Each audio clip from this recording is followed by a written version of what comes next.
Hindi.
Hello po mga kapramdi, magandang araw sa inyong lahat. Gusto ko lang pong ipakita sa inyo na natupad na po yung pangarap ko na magkaroon ng coffee table. So sa napakamurang halaga ay nagkaroon na ako ng aking matagal ng pangarap. So worth niya is only 150 pesos kasi bumili ako ng, binili ko yung kahoy, nasa 150 pesos. Then yung simento 3 kilo bumili ako, so 30 pesos. So almost 200 pesos po mga kaprimli yung nagastos ko sa aking coffee table. But napakasimple lang, hindi naman siya magara katulad ng mga nakikita natin sa mga mansion, sa mga yayamanin na mga bahay. So sa akin simpleng-simple lang. Mayroon lang na yung makita ko lang yung pinapangarap ko, kahit simple lang okay na sa akin. Kasi dati nag-inquire ako dun sa bilihan ng coffee table. So 5,000 daw, but free delivery naman, pero hindi ko po afford, kaya gumawa ko ng paraan para matupad din yung pangarap kahit na panandalian lang naman. So hindi naman ito tatagal kasi kahoy lang siya na yung hindi naman siya matigas, yung mumurahin lang na kahoy. So alam ko kasi itatapon lang nila yon or something na itatabi lang, so kakainin lang ng alay. So mas sabi ko bilhin ko na lang para at least mapakinabangan ko.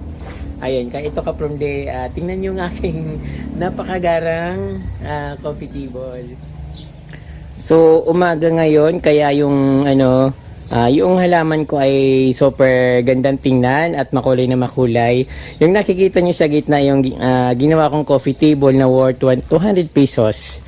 Ayan, hindi na logi ka probably kahit na ba 1 year lang itatagal yan or 2 years. Okay lang, at least mayroon akong coffee table. Saka habang tumatagal siguro, mapag-ipunan ko naman yung medyo class na coffee table, but napakaganda niya naman. So ginawa ko dito yung binili ko noon na tag 50 pesos na kahoy. sa aking kapitbahay. So itong ginawa kong upuan sa loob, yan ginawa kong haligi ng ng lamisa. Then siniminto ko yung ilalim niya para mabigat at syempre tumayo, medyo lumapad siya kaya ayan, nilagay ko diyan. So mabigat siya kaya mahirap siyang tumbahin. Then ito yung binili ko na kahoy. Sabi ko okay nitong maganda na ito. So at actually 3 piraso siya ka from yung dalawa, yung isa pinaghati siya kaya naging 2. Din akala nila yun na yung bibiling ko, but sabi ko pipili ako, pero kinuha ko na rin dahil dahil alam kong itatapon lang dahil mura lang naman siyang kahoy, so hindi naman siya matigas. Then bumili rin ako ng upuan, yung panggatong ito ka from sabi ko bago nila tipakin, nagpaalam ako na bibili ako ng ganito. So 2 dapat ito, kaso nung bumalik ako na siya, tinipak na kasi ibibinta pang panggatong. So sana, sabi ko, sa akin nilang binigay para at least 2 yung upuan ko. Kaya ang nangyari, 1 upuan lang. Ayan.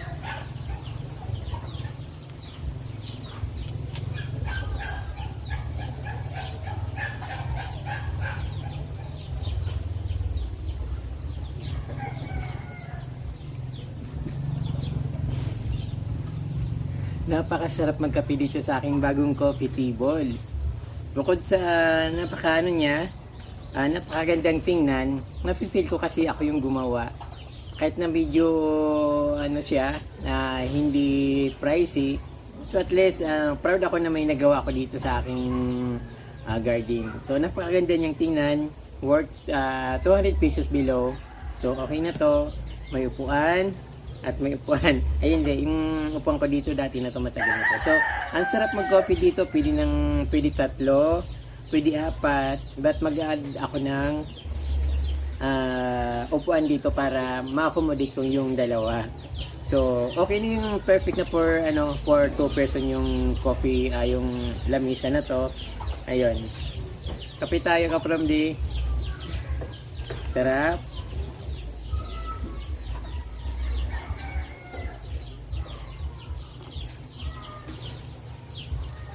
Siyempre yung gamit kong tasa, yung bigay ni Ma'am Raquel Dacayanan na taga Baguio City, at yung aking sombrero, yung padala niya rin. So thank you po Ma'am Raquel sa yung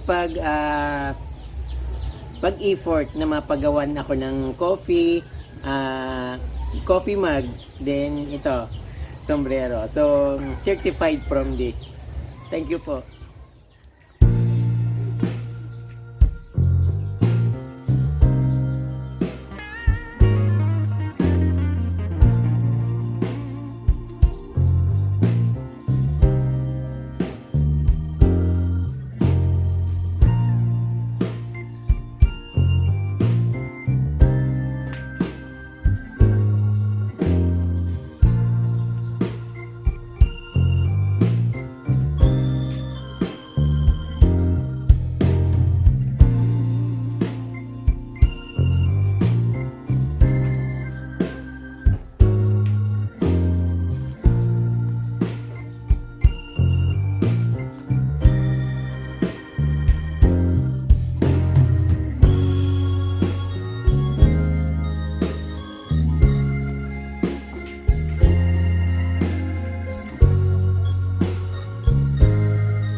ayan po mga ka-Promly, nakita nyo pong aking napaka-cute na coffee table sa halagang below 200 pesos or i-fix na natin sa 200 pesos. Ay meron na akong ganito. Meron akong coffee table na kung iingatan ko rin naman at alagaan ko, tatagal din siya kasi siyempre ang kahoy kapag inaalagaan tumatagal din. So binarnisan ko na nga siya. Then yung ilalim siniminto ko yung hindi naman na naka-fix yung simento, but nilagay ko yung parang pangpabigat lang sa haligi niya para hindi siya gaganon-ganon. So but ito, pinatong ko lang ito. Nilagay ko tong puting bato dito para hindi siya upuan at syempre pangpabigat din para hindi siya matumba. So ayun, para balance siya. Then ayun, napulot ko rito sa ilog. So meron pa ako nitong mga mas magaganda pa dito, parang dalawa pang mas maganda pa dito na mas mabigat. So gusto ko siyang ilagay dito.